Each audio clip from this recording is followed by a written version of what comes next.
جب آسمان پھٹ جائے گا اور جب تارے جھڑ پڑیں گے اور جب سمندر ابل پڑیں گے اور جب قبریں اکھیڑ دی جائیں گی، تب ہر شخص معلوم کر لے گا کہ اس نے آگے کیا بھیجا تھا اور پیچھے کیا چھوڑا۔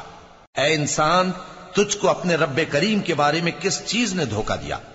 وہی تو ہے جس نے تجھے بنایا، پھر تیرے اعضاء کو درست کیا اور تیری قامت کو معتدل رکھا، جس صورت میں چاہا تجھے جوڑ دیا۔ مگر افسوس تم لوگ جزا کو جھٹلاتے ہو، حالانکہ تم پر نگہبان مقرر ہیں، یعنی معزز کاتبین۔ جو کچھ تم کرتے ہو وہ اسے جانتے ہیں۔ بے شک نیکوکار نعمتوں کی بہشت میں ہوں گے اور بدکردار دوزخ میں، یعنی جزا کے دن اس میں داخل ہوں گے اور اس سے چھپ نہیں سکیں گے۔ اور تمہیں کیا معلوم کہ جزا کا دن کیسا ہے؟ پھر تمہیں کیا معلوم کہ جزا کا دن کیسا ہے؟ جس روز کوئی کسی کے کچھ